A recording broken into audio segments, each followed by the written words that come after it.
નમસ્કાર. આજના આ એક્સપ્લેનરમાં તમારું સ્વાગત છે. જુઓ, ઓપ્શન ટ્રેડિંગમાં પ્રીમિયમ ધોવાઈ જવાની સમસ્યાનો સામનો ક્યારેય કર્યો છે?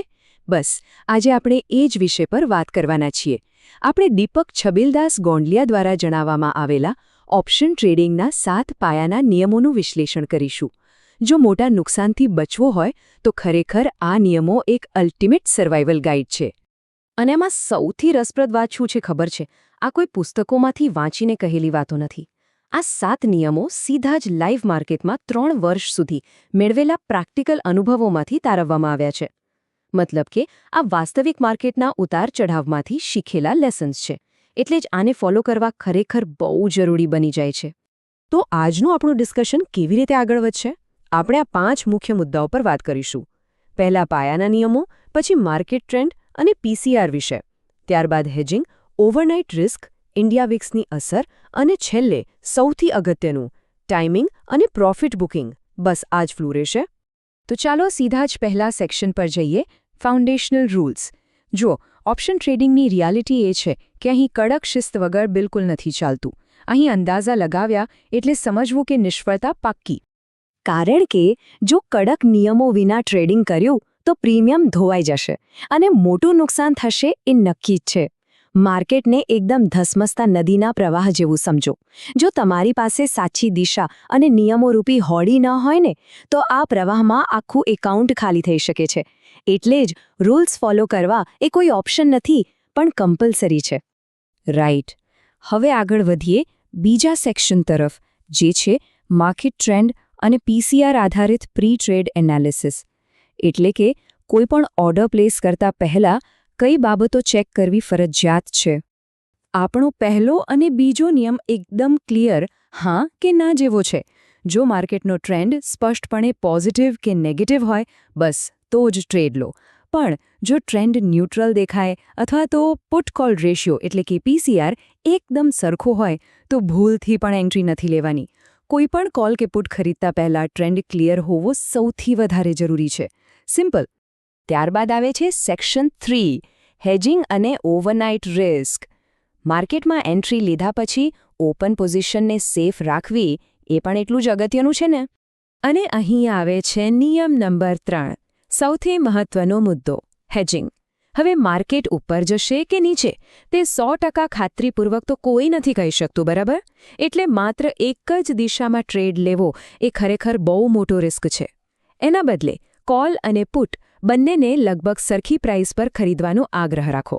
આમ કરવાથી તમારી પાસે એક સેફટી નેટ તૈયાર થઈ જાય છે, જે અનપેક્ષિત મૂવમેન્ટ સામે તમારું રક્ષણ કરશે. હવે આ 300થી 500ના આંકડા પર ખાસ ધ્યાન આપજો. નિયમ નંબર 4 આપણને કહે છે કે ઓવરનાઇટ પોઝિશન એટલે કે બીજા દિવસ માટે ટ્રેડ ક્યારે હોલ્ડ કરવો. નિયમ સ્પષ્ટ છે. માત્ર ને માત્ર ત્યારે જ હોલ્ડ કરો જો તમને બીજા દિવસે 300થી 500 પોઈન્ટની જંગી મૂવમેન્ટ આવવાની પૂરેપૂરી શક્યતા લાગતી હોય. જો આટલી મોટી મૂવમેન્ટ નહીં આવે ને તો સમજી લો કે સવારે માર્કેટ ખુલતાની સાથે જ પ્રીમિયમ ધોવાઈ જશે. બરાબર? ચલો હવે સેક્શન 4 પર ફોકસ કરીએ.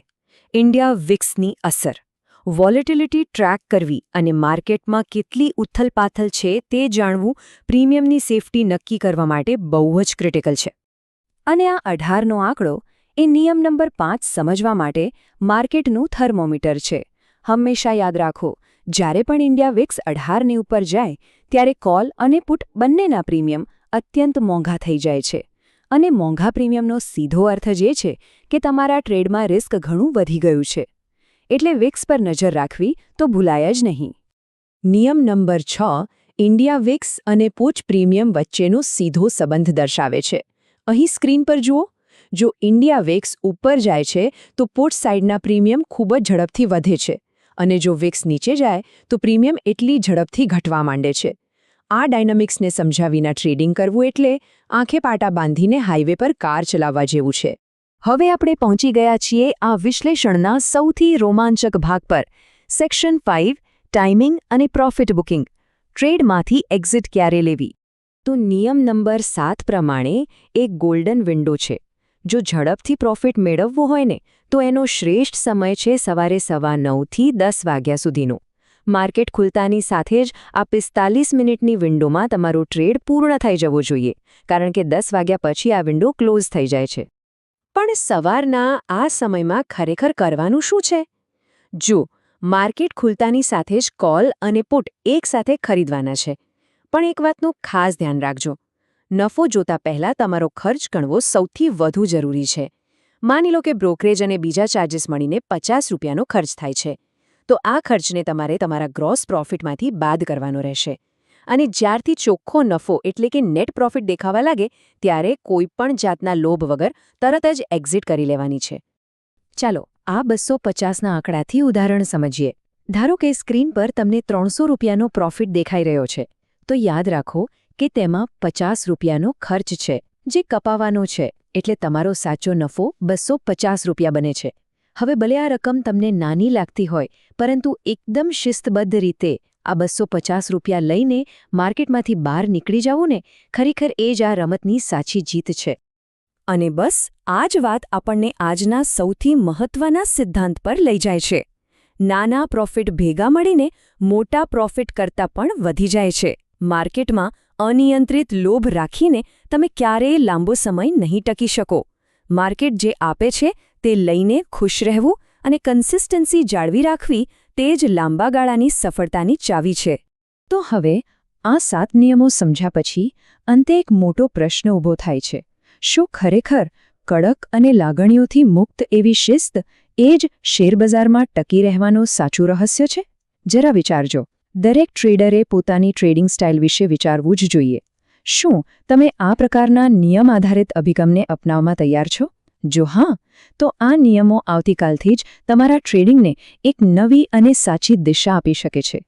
આજના આ એક્સપ્લેનરમાં મારી સાથે જોડાવા બદલ તમારો ખૂબ ખૂબ આભાર. શીખતા રહો અને શિસ્ત સાથે આગળ વધતા રહો.